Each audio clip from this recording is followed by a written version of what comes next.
Inside the mysterious vault of Lord Manfred, an enigmatic roar shatters the silence. Amidst a collection of treasured upchurches, the unexpected occurs.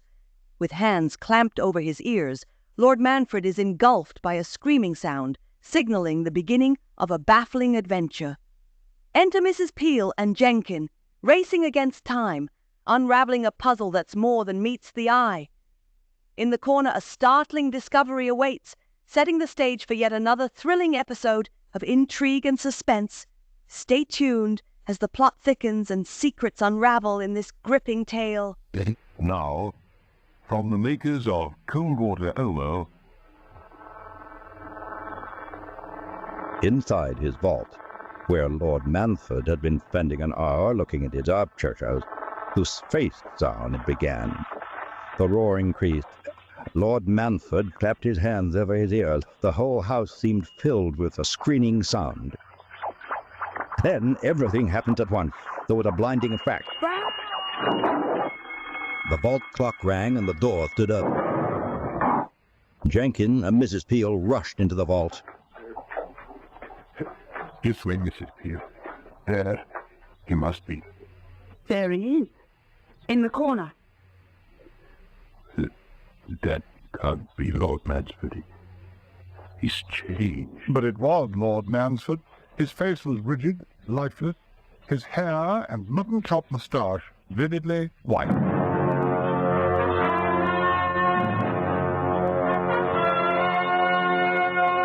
The Avengers.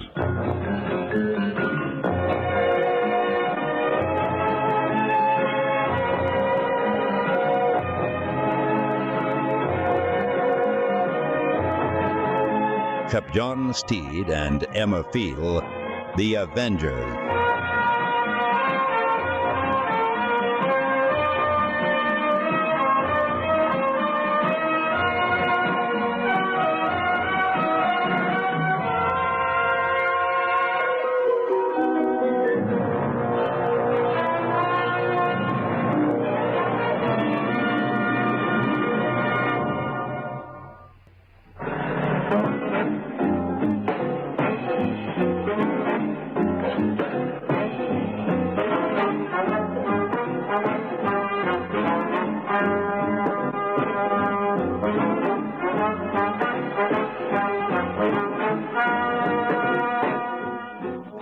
Episode 4 of this story, in which John Steed and Emma Field become aware that the British Venusium Society is in need of money, and that all contributions are gratefully received.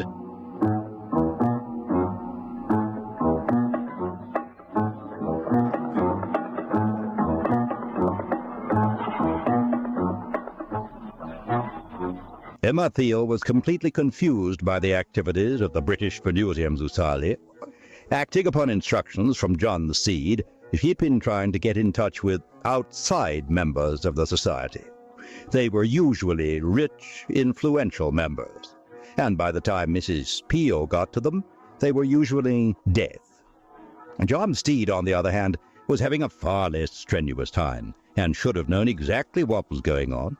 He didn't, although he'd so far passed all the membership tests, and met a few of the members, including the eccentric Dr. Primble.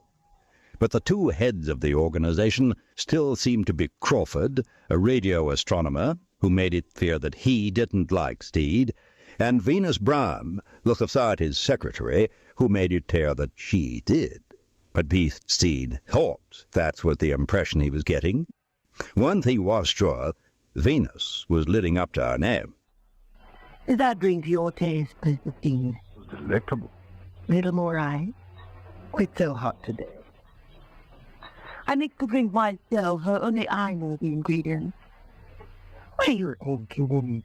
It couldn't be a love potion. Well, that is passion averting. Oh, splendid. Well, let's get down to things.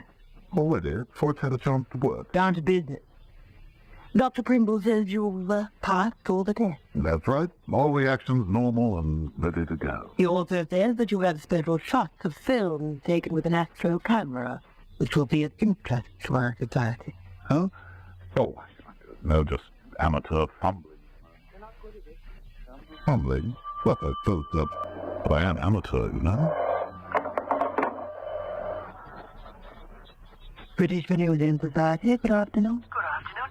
Is it possible to speak to Mr. John Steed, please? Very well. Hold on. For you, Mr. Steed. Morning. Ah, well, they dog my footsteps, you know. Passion fruit. Hello? Steve? Ah, that's what I said. When did you get back? Steve, what are you talking about?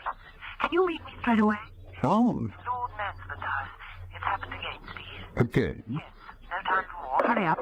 Bye. I am. A Greek girl, I know, just popped out of the sea. Insisted we meet. Oh, excuse me, won't you? Bye, Miss Brown, or may I call you please? Bye for now.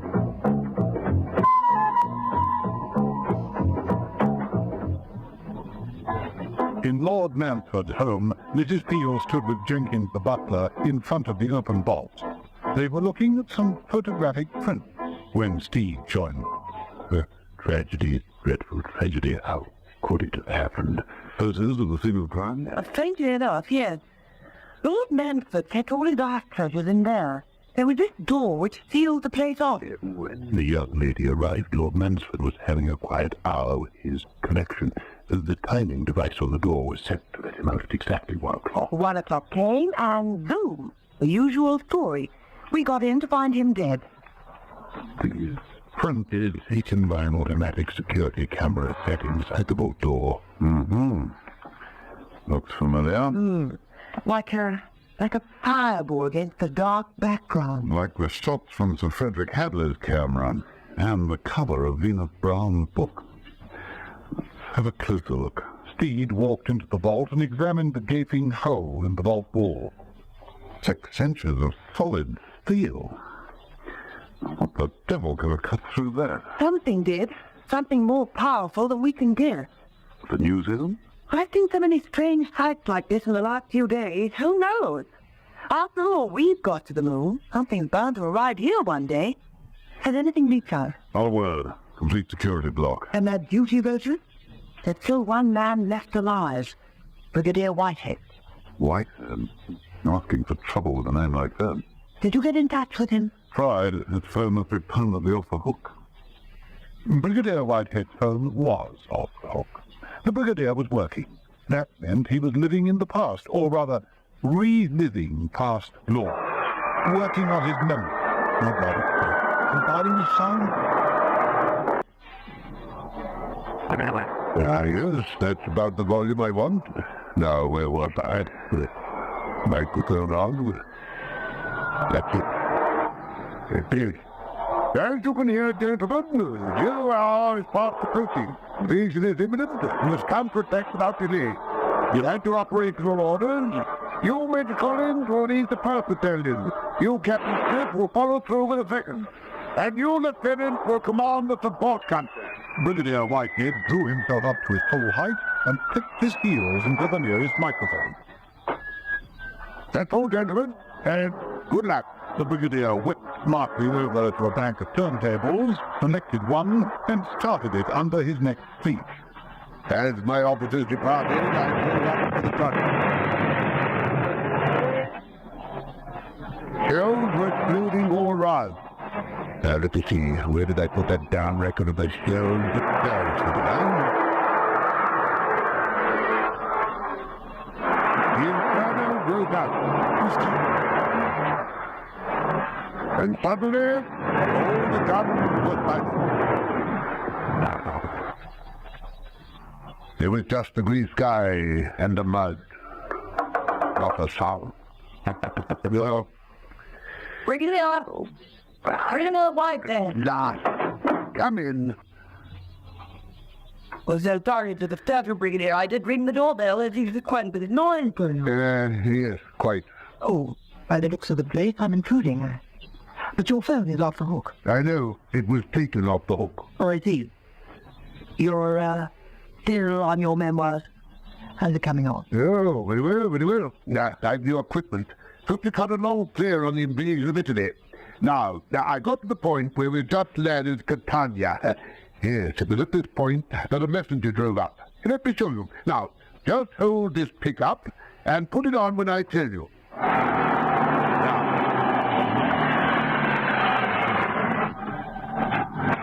I pour over the dispatch. News. I'd lost my battalion commander. I had to reach Oakland. I got the messenger fight to break your headquarters.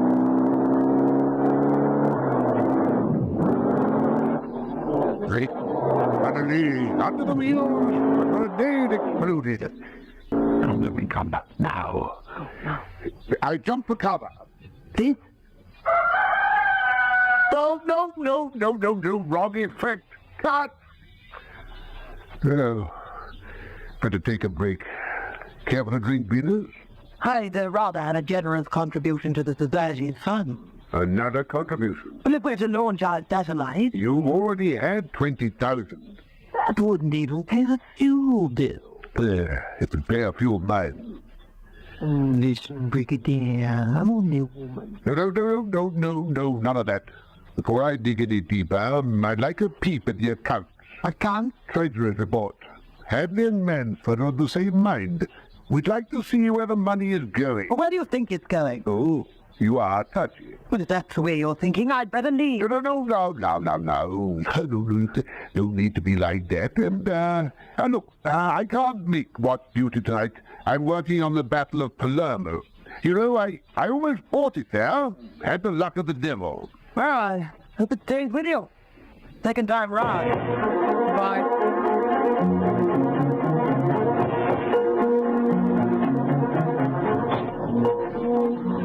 Steed decided to call on Brigadier Whitehead himself. That time he did a bit of outside work, Steed. He drove up to the house and parked his car conveniently near the tree.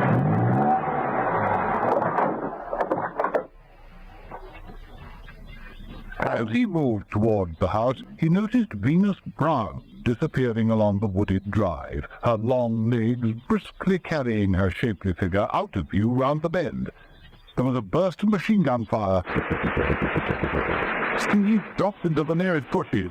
I pulled out the pin of the grenade and hauled it into the gunner. Steve picked himself out of the bushes. The enemy was still advancing, and Then, suddenly, a reverberating sound was heard. Had Mrs. Steele been there, she would surely have recognized it. Light dazzled Steve's eyes. Steed instinctively placed an arm over his eye, with a muffled voice. And a scream from the Brigadier. Sounds as though his luck didn't last a second time round.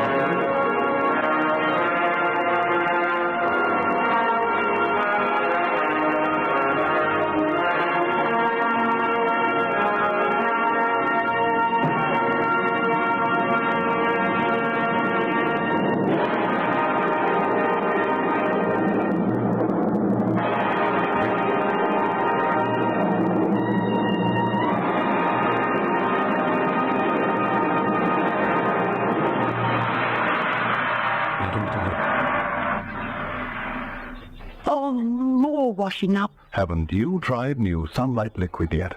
Should I? Yes, because new Sunlight Liquid gives you real economy.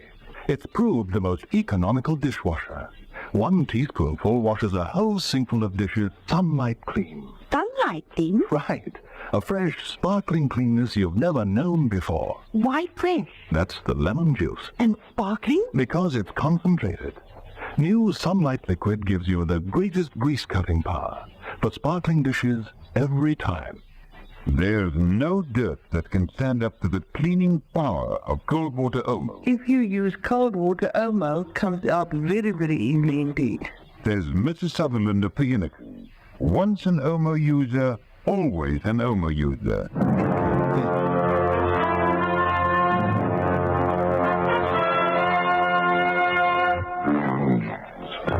The Avengers.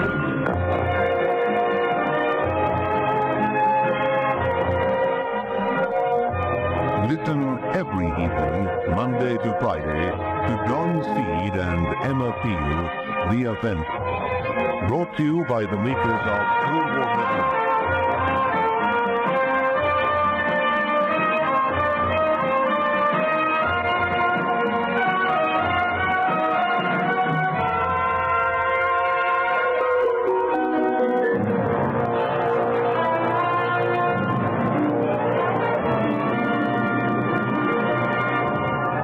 Next time on The Avengers, John Steed and Emma Peel find themselves at the heart of a mysterious and deadly plot.